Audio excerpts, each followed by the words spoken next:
கிறிஸ்துவுக்குள் பிரியமான அன்பு சகோதர சகோதரிகளே, கோடி அற்புதர் அந்தோனியாரின் அன்பு பிள்ளைகளே, பக்தர்களே, உங்கள் அனைவருக்கும் மீண்டும் எங்களுடைய வாழ்த்துக்களை தெரிவித்துக் கொள்கிறோம்.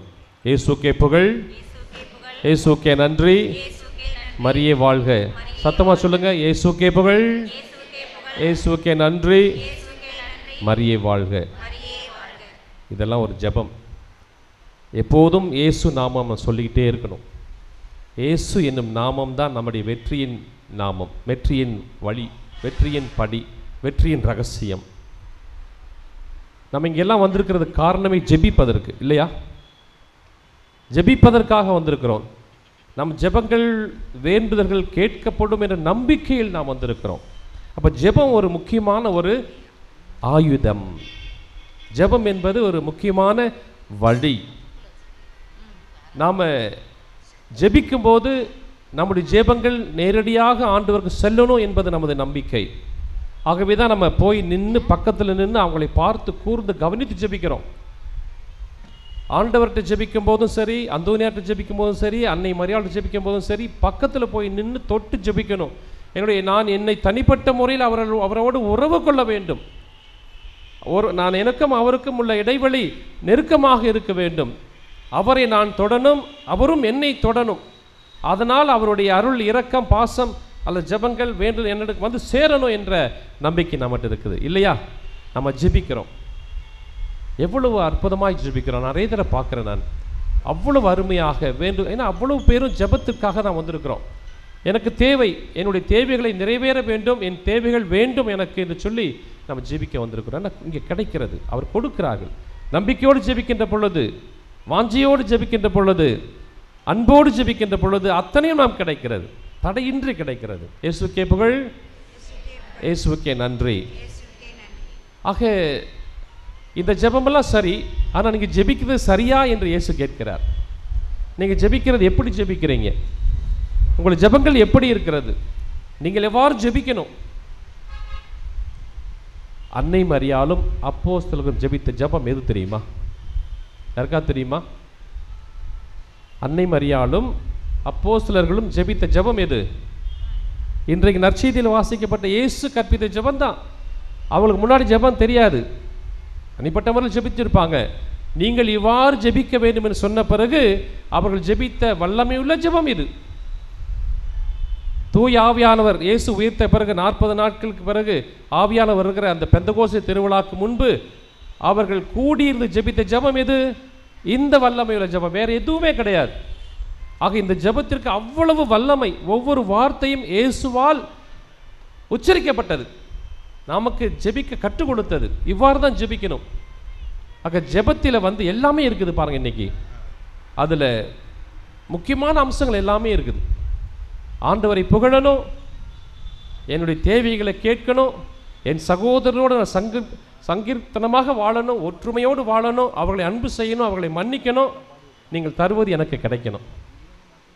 இதுதான் ஜெபம். மிக அற்புதமான ஜெபம், வல்லமை நிறைந்த 10 வரிகள். இதுதான். இதை நாம் யதார்த்தமான உள்ளத்தோடு ஆத்மார்த்தமாக நாம் ஜெபிக்கும் பொழுது ஆண்டவர் கேட்கிறார்.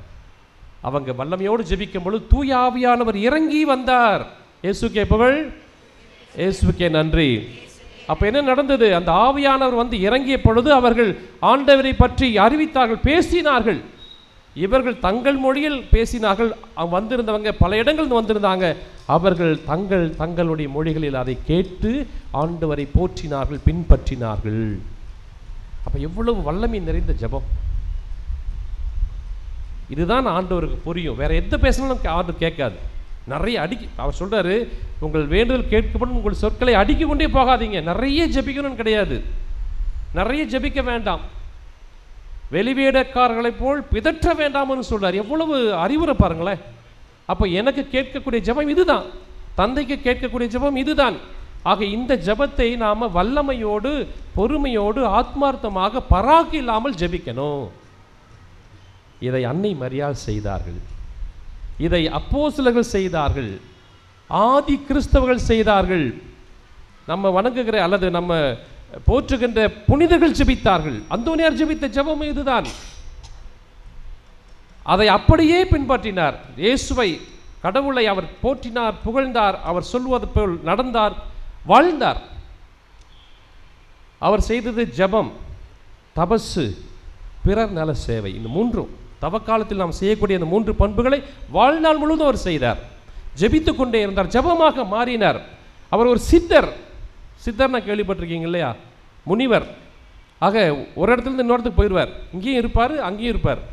ஆக ஜெபம் உங்களை கடந்து செல்ல செய்கிறது, அன்பு செய்ய செய்கிறது, மன்னிக்க சொல்லுகிறது, ஏற்றுக்கொள்ள சொல்லுகிறது, பாசமோடு இருக்க, கிறிஸ்துவர்களாய் வாழ்வதற்கான வழியை கற்றுக் கொடுக்கிற ஜெபம். அவர் ஜெபம் செய்தார். கிடைக்கிற நேரத்திலெல்லாம் ஜெபத்தில் மூழ்கி இருந்தார். கிடைக்கிற நேரத்திலெல்லாம் நற்செய்தியை படித்தார். நற்செய்தியை அவர் தன்னுடைய வாழ்வாக மாற்றினார். தபசு இருந்தார். ஜெபம் செய்வதற்கு தபசு வேணும்.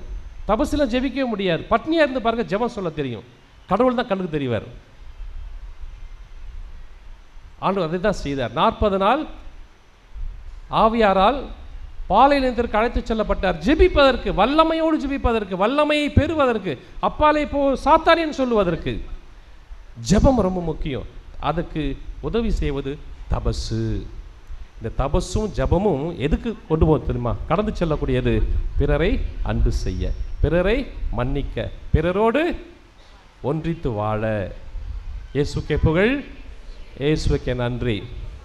ஆக இந்த தவ காலத்தில் செய்ய வேண்டிய கடமைகள் இதுதான். ஆகவே தான் அந்தோனியார் இன்று வல்லமை நிறைந்த புனிதராக இருக்கிறார், கோடி அற்புதர். இதை அவர் வாழ்நாள் முழுவதும் கடைபிடித்தார். 40 நாள் மட்டும் இல்லை, சாம்பல் புதன் மட்டுமல்ல, பெரிய வெள்ளிக்கிழமை மட்டும், வாழ்நாள் முழுவதும் கடைபிடித்தார். ஆகவே தான் ஜனங்கள் அவர் தேடி வர்றாங்க. அவர் கொடுக்கிறார், யாரும் பார்க்க மாட்டார், வித்தியாசம் பார்க்க மாட்டார், பார்க்குறவங்க எல்லாரும் கொடுக்குறார். ஏழை எளியவருக்கு அந்த அப்பம்லாம் கொடுக்குறது எதுக்கு? அந்தோனியார் அந்த காலத்தில் இது பிறர் நல சேவை. எனக்கு பிறர் தருகிறார்கள், நான் அவங்களுக்கு கொடுக்குறேன். ஆக அன்புக்குரிய சகோதர சகோதரி, அவர் இருந்த இடத்தை தேடிக்கொண்டு தாரை தாரையாக மக்கள் சென்றார்கள், இன்றும் சென்று கொண்டிருக்க காரணம் என்ன? அவரிடம் வல்லமை இருக்கிறது, அவரிடம் இயேசு இருக்கிறார், அவரிடம் ஜெபம் இருக்கிறது, தபசு இருக்கிறது, பிறர் நல தொண்டு இருக்கிறது. இவர் மட்டும்தான் கிறிஸ்தவரா?